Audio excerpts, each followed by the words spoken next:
Odam bolasining bu qadar tez o'zgarishini mana shu yerda ko'rdim. Militsionerlarga ko'zi tushgan Tamara hozirgina men bilan hamdarddek yugurib, jasadni berkitish yo'lini qidirayotganini unutib, birdan tusini o'zgartirdi va baqira boshladi. Mana shu o'ldirdi akamni. Uyimga bostirib kirdi. Mana meniyam hamma yog'imni momotaloq qilib tashladi. Ayol kishining faryodi har qanday erkakni hushyor torttiradi. Militsionerlar baravariga menga yopishishdi. Men ham bo'sh kelmay qarshilik ko'rsata boshladim. Ikki bilagimdan olib nuqul egib olmoqchi bo'layotgan militsionerga kutilmaganda kalla soldim.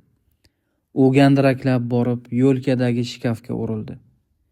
Afsuski 4 kishiga bas kela olmadim. Ular bir amallab qo'llarimni qayirishdi va polga yuz tuban yotqizishdi. Qaysidir biri qo'limni kishalladi. "Singlim, jasad qayerda?" so'radi boshimni mahkam bosib olgan militsioner hamon uvullagancha ayhannos solayotgan Tamaradan. "Namuncha dodvoy qilasiz? Ko'rsatmaysizmi jasadni?" "Ana, balkonga yotqizib qo'yganman", dedi piqillab Tamara. Bu yaramas pullarimgacha tortib oldi. Ishonmasalaring cho'ntaklarni kovlab ko'ringlar." "Vasya, cho'ntaklarni tekshirib, keyin mashinaga ort." Ko'z ochib yumguncha cho'ntaklarimdagi pullarni tiyin-tiyinigacha tortib olishdi. O'zimni esa mashinaga qamashdi. Tamaraning ikkiyuzlamachiligidan alamim keldi. "Iflos", derdim xayolan o'zimga o'zim. "Hali shoshmay tur. Sendan albatta o'ch olmasdan qo'ymayman. Itday o'lib ketasan." Militsiya binosining navbatchilik qismidagilar meni ko'rishdi-yu, tipirchilab qolishdi. Buning hayron bo'ladigan joyi yo'q. Suratlarim allaqachon turmadan qochganlar qatoridan joy olib ulgurgandi. Navbatchi ofitser telefonga yopishdi. Aftidan turmaga sim qoqqan shekilli gaplashib bo'lgach, miyig'ida jilmayib qo'ydi. "Buni to'ppa-to'g'ri turmaga yetkazinglar", dedi u yonida buyruq kutayotgan militsionerlarga. "Bilasizlarmi bu nusxa kim? O'ta xavfli retsidivist. Bo'ynida adashmasam 8 ta murda turibdi. Buning ustiga turmadan qochgan." "Hey!" Ofitser iyagimdan tutib menga sovuq tikildi. "Endi tirik qolmaysan. O'ldim deyaver. Aytgancha Vasya, kelganlaringdan keyin to'g'ri menga uchrashasizlar. Sizlarni mukofotga tavsiya qilaman." "Hali buni isbotlash kerak, nachalnik", javob qildim men ham unga xuddi shunday sovuq boqib. Tap tortmay tilga kirganim ofitserga yoqmadi. U qornimga mushtladi. "Olib ketlaring", baqirdi yonidagilarga. Buyruqni eshitganlari zahoti militsionerlar ikki yelkamdan mahkam bosib tashqariga sudrashdi. Militsiya mashinasi ikkita ulkan va baland darvozalardan o'tib, turma hovlisiga to'xtagach, negadir yengil tortgandek bo'ldim. Itlarning akillashi, soqchilarning baqir-chaqirlari qulog'imga kirmadi. Hatto oldinda kutilayotgan qiynoqlar, karser balosi to'g'risida ham o'ylab ko'rmasdim. Xayolan Yelenani tasavvur qilardim. Uning malla sochlari, oq xalat yarashib turgan tik qomati, pirpirab har qanday erkakni mast qiluvchi uzun kipriklari, har zamon titrab ketuvchi ingichka lablari ko'z oldimdan o'taverdi. Xayriyat, uni qaytadan ko'radigan bo'ldim. Ko'nglimdan o'tkazdim, mashina eshigi ochilishini kutarkanman. Hozir eshikni ochishadi. Rezina tayoq bilan savalay navbatchilik qismiga olib kirishadi. Undan so'ng hoynahoy karserga qamashsa kerak. Balki istakangadir. Buning qizig'i yo'q. Nima bo'lgandayam baribir Yelenani ko'raman-ku. "Qani, to'shitdan tarqagan", baqirdi baland bo'yli, keng yelkali, rangi, asablari bo'shroq odamni yurak kasaliga yo'liqtirgudek sovuq bir nusxa eshikni ochib. Nim qorong'ulikda uning kiyimiga razm soldim. Mayor ekan. Bu Vasiliy Ivanovichning o'rniga tayinlanganmikan? o'yladim o'zimcha sekin pastga tushib. Meni hayron qoldirib, tashqarida turgan askarlarning hech biri kaltaklashmadi.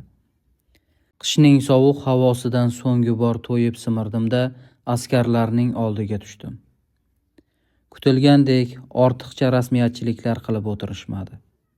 Mayor o'zim tanigan nazoratchiga karserga tashlashni buyurdi xolos.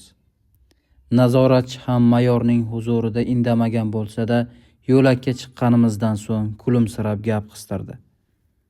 "Sendaqasini umrimda ko'rmagandim", dedi u karserga yaqin kelgach, qo'li bilan devorga orqang bilan o'giril ishorasini qilib. "Bardam bo'laver. Bratvalar orasida obro'ying oshib ketdi. Bu yog'iga qo'rqmasang ham bo'ladi." "Menga qara, nachalnik", dedim maqsadga o'tishga shoshilib. "Yelena qayerda? Uni ko'rsam bo'ladimi?" "Yelena? Qaysi? Sanchasdagimi?" "Ha, o'sha", dedim hovliqib. "U ishdan bo'shab ketdi." "Nima? Nega bo'shab ketadi?" "Bilmadim u, ammo erining o'limidan keyin ishlay olmadi deyishyapti." Qanday dahshat. Bir necha soniya ichida barcha umidlarim puchga chiqdi. Endi nima qilaman? Uni ko'rishni qanchalar orzu qilgandim. "Biror nima kerak bo'lsa aytaver", xayolimni bo'ldi nazoratchi. "Yordam qilaman." "Meni qaysi kameraga o'tkazisharkan?" so'radim undan. "Bilmadim. Har qalay yomon kameraga kirmaysan. Hozircha 10 kunlar karserda yotib turasan. Aytgancha tezroq kir. Yaqin do'sting ham shu yerda yotibdi." Kirdim. Eshik yopildi. Ne ko'z bilan ko'rayki, burchakdagi beton supachada Gogi o'tirardi. "O, Murod." U meni ko'rdi-yu o'rnidan turdi. "Rostdan o'zingmisan?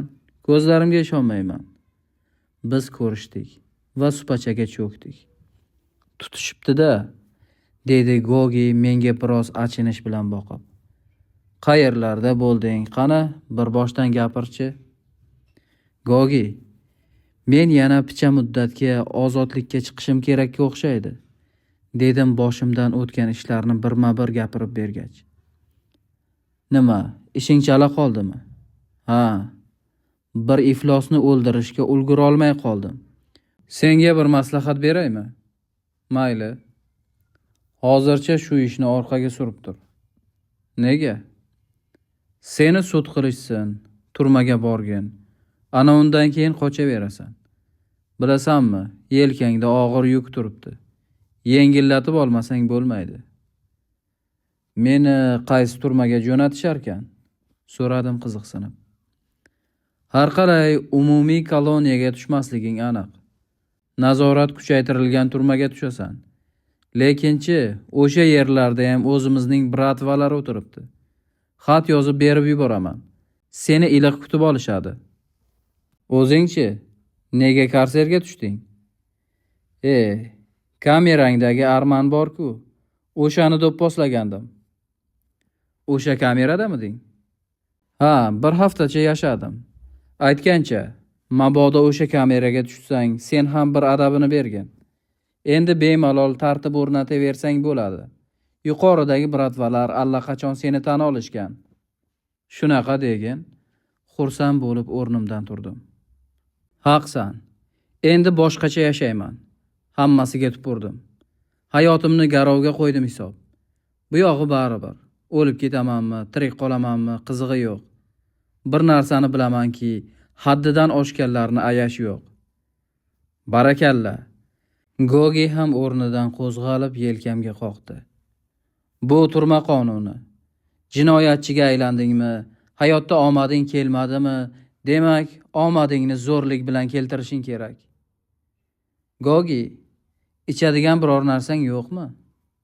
"Qayoqda?" dedi Gogi qo'l siltab. "Karserda bunaqa narsalarga ruxsat berishmaydi." Karserni turmaning do'zaxi deb behuda aytishmaydi. Birinchi kun sezilmagan bo'lsa-da, bora-bora ta'sirini o'tkazmay qolmadi. Eski yo'talim tutib, kechalari allamahalgacha uxlay olmaydigan, suyaklarim simillab og'riydigan bo'ldi. Ammo sir boy bermadim. Boshqalar singari baqir-chaqir qilib nazoratchini chorlamadim. Jonim og'rib, hayotdan to'yib ketsam-da g'iq etmasdan o'tiraverdim. Nihoyat 5-kun karser eshigi sharaqlab ochilib, nazoratchi jilmaygancha kirib keldi. "Nima balo? Turmadan qochib, Qahratonda toblanib qaytganmisan?" so'radi u bir burchakda titrab qaqshab o'tirgan Gogiga bir nigoh tashlab olarkan. Karserga tushganlar dodvoy qilishardi, tomirini kesib qonga bo'yalishardi. Sen bo'lsang g'ing demaysan-a? Menga baribir, dedim hamon sovuq jonimdan o'tganini sezdirmaslikka tirishib. Bir boshga bir o'lim. Dodvoy qilib nimaga erishaman? Bo'pti. Yur, muddating bitdi. Kameraga o'tasan. Qaysi kameraga? so'radi Matayin. Qaysiga bo'lardi? O'sha o'zing bilgan kameraga-da. Indinga esa sud. Xullas, bu yerda uzoq qolib ketmaydigan bo'lding. Shunisiga ham shukur, deb qo'ydim Gogiga ko'z qisib. Haqiqat bor ekan-ku. Gogi bilan ehtiyot shart quchoqlashib xayrlashdik. Chunki turmada hayot bir xilda kechmaydi. Bugun chaqchaqlashib o'tirgan odamingni ertaga ko'rmasliging, yillab uchratmasliging mumkin. Bo'sh kelma, dedi u ma'yus tortib. Qayerda bo'lsang ham mening gaplarimni yodingda tut. Aytgancha, senga bir enlik xat yuboraman.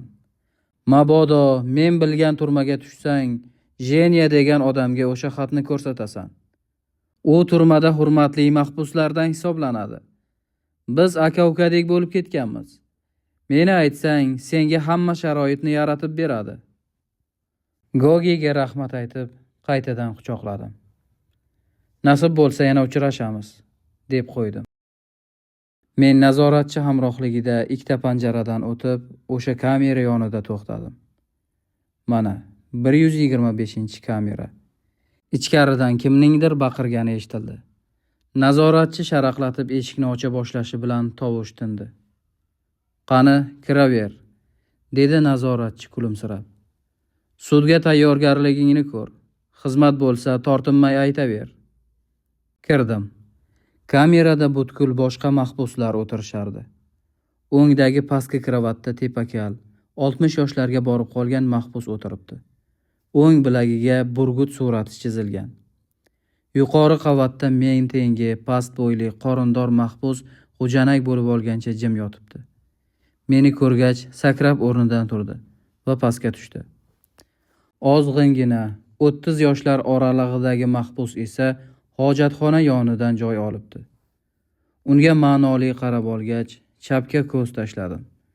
Birinchi qavatda parda tutib qo'yilibdi. Demak, bu yerda Arman yotibdi. Gogidan so'ng o'zini kamera boshlig'i deb e'lon qilgan bo'lsa ajab emas. Tepa kravat bo'sh edi.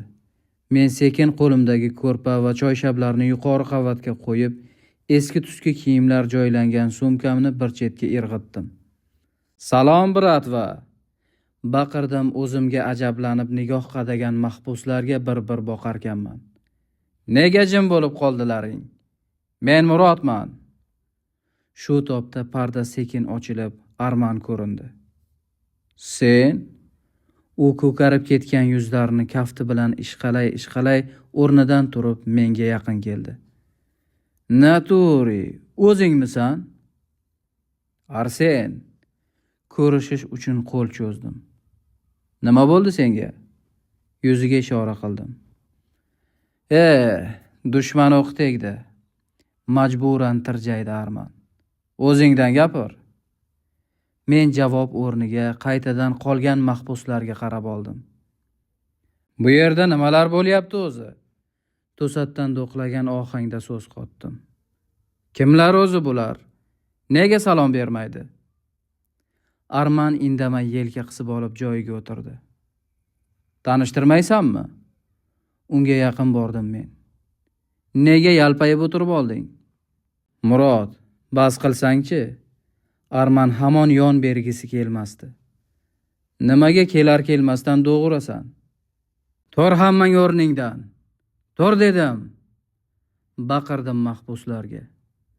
Birinchi bo'lib hojatxona yonida o'tirgan yigit qarshimda hozir bo'ldi.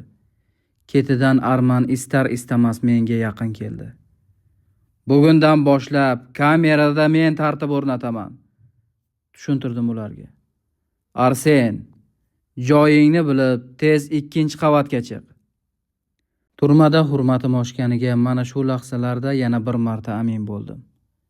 Oldingi safar meni yeb qo'yishga tayyor turgan Arman hozir it quvgan mushuk kabi shumshaygancha ko'rpasini yig'ishtirishga tushdi. Bu nusxa kim? So'radim hojatxona tarafdan chiqib kelgan yigitni ko'rsatib. Bumi? Arman aftini bujmaytirib teskari o'girildi. Xullas, qiz bolaning nomusiga tegib qamalgan. Bilasanmi yana qanaqa qizga? Ozarbayjon. Tushunarli. Isming nima? So'radim yigitdan qovog'imni uyib. Sergey. Zo'rg'a javob qildi u yerdan ko'z uzmay. Sergey, nega kamera tozalanmagan? Hozir tozalayman. U shosha-pisha qo'liga supurgi oldi. Shundan so'ng ovqatlanish uchun mo'ljallangan stol qarshisiga o'tirib, egnimdagi paltoni yechdim-da, yuqoridagi qorindor mahbusga yuzlandim. Senga alohida taklif kerakmi? Qorindor avval o'rnidan turib o'tirdi va ko'zlarini ishqalay bir sakrab pastga tushdi. Nima deysan? Arman kulib yubordi. Murod, bu o'g'ri, laqabi Darvin, dedi yigit bilan meni tanishtirgan bo'lib. Aytishiga qaraganda bratvalar uni hurmat qilarmish. Shunaqa degan?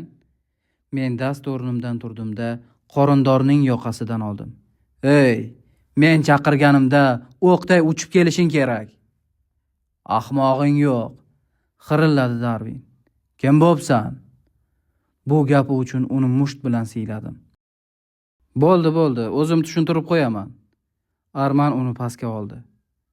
Hali tanishmagan. Kel do'stim Murod, eson omon kelganing uchun bugun seni siylayman. Zo'r ichimligim bor, nima deysan?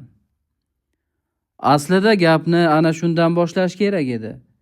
Kuldim yangi o'rnimga joylasharkanman. Faqat tezroq bo'l. Karserda yotaverib suyaklarim qiyshayib ketdi. Hash-bash deguncha stol ustiga qora non, sho'r bodring, bir bo'lak kolbasa qo'yildi. Darvin menga ola qarash qilgancha nonni ip bilan bo'laklab, ketidan kolbasa, bodringlarni maydaladi.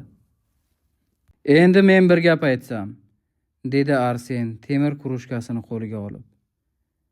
Darvin, qariya Aleksey, xullas hammalaring bilib qo'ylaring.